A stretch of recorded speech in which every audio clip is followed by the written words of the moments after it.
Hi everybody. As you know, in my previous slides, I talked about the brainstem. This is the brainstem, and I also focused on the cranial nerves. These yellow colors show the cranial nerves. I also focused on the cranial nuclei. So cranial nerves, we have 12 cranial nerves, 10 out of 12, they are coming out of the brainstem. So as you know, brain and brainstem, they sit into the skull. This is the skull from different view, anterior view, lateral, posterior. This is the inside of the skull. Here is known as the base of the skull, inferior view of the base of the skull. So if you look at here, brain, brainstem, cerebellum, all of them, they are sitting into the skull. So think about it. We have 12 cranial nerves. How they can exit the skull? They need to exit the skull because they are supplying the anatomical structures of the head and the neck. So they need to exit the skull to supply these anatomical structures of the head and neck mainly. So if you look at closely to the inside of the skull, you can see some openings, some hole. So these openings in anatomy is called foramen.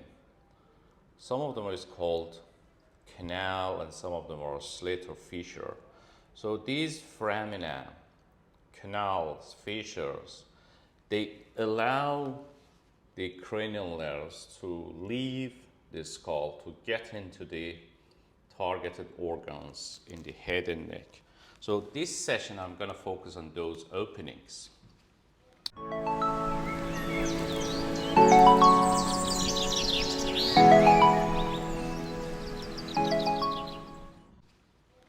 So if you look at precisely the inside of the cranial cavity, this inside is known as the cranial cavity.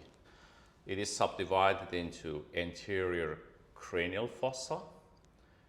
This depression is known as the middle cranial fossa. And here we have this area is the posterior cranial fossa. So if you look at precisely the anterior cranial fossa, we have some tiny openings. It is called cribriform plate. It's part of the ethmoid bone. In the middle, we have a bony projection. It is known as the crista galli. The word crista galli means rooster's crown. It looks like a rooster's crown. So cranial nerve 1, olfactory nerve, they are passing through the foramina of the cribriform to get into the nasal cavity. This is the nasal cavity. So olfactory nerves, they are embedded into the roof of the nasal cavity, passing through those cribriform plate to get into the olfactory bulb. So olfactory bulb, they sit on top of the cribriform plate here. Then a little bit posterior, we have a canal there. This is another canal. I'm going to put my wire into this canal and show you this canal. Yeah. It is called optic canal. It's connecting the middle cranial fossa here to this fossa. Orbit. Cranial nerve 2, optic nerve, passing through this optic canal. It's carrying the sensory information from the retina of the eyeball. And then, again, if you look at closely, there is a slit here, just lateral to the optic canal. It's a slit here.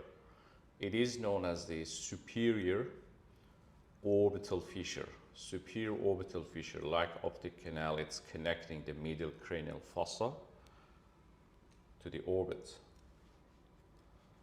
here.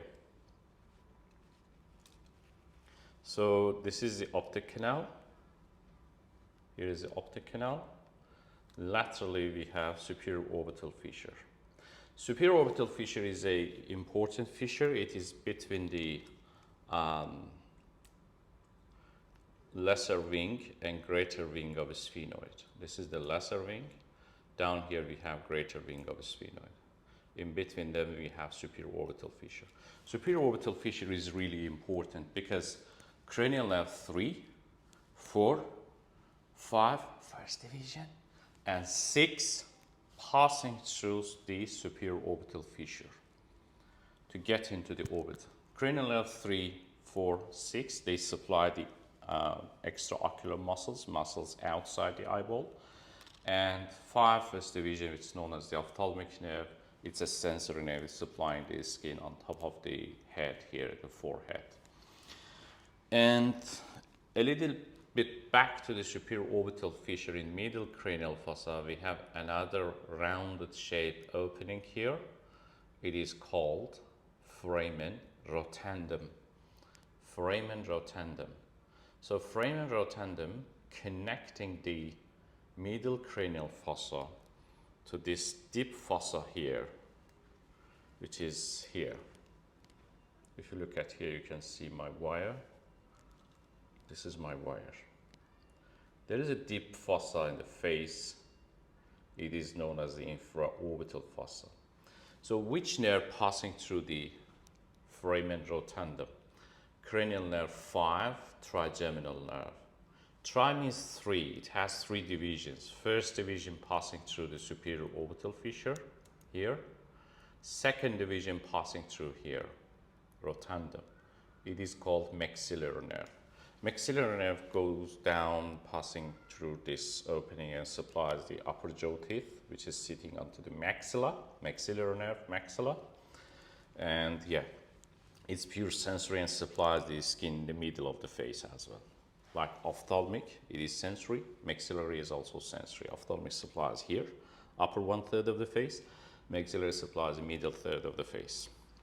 A little bit back to the foramen rotundum. This is the foramen rotundum. A little bit back, we have oval-shaped foramen. It is known as the foramen ovale.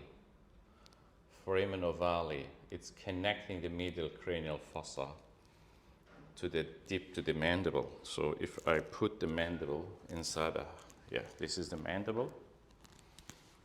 If I put the mandible into the place, you can see my wire, which is deep to the mandible.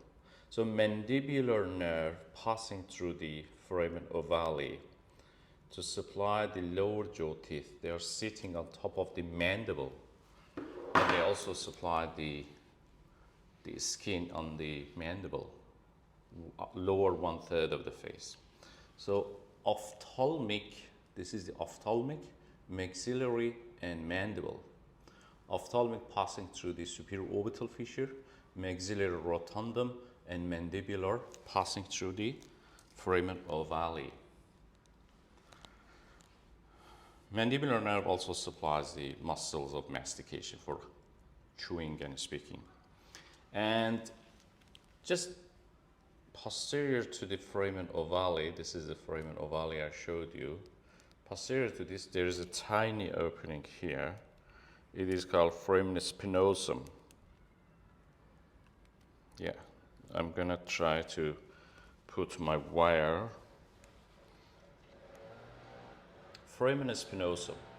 So foramen spinosum, again, like foramen ovale, it's connecting the middle cranial fossa to this area,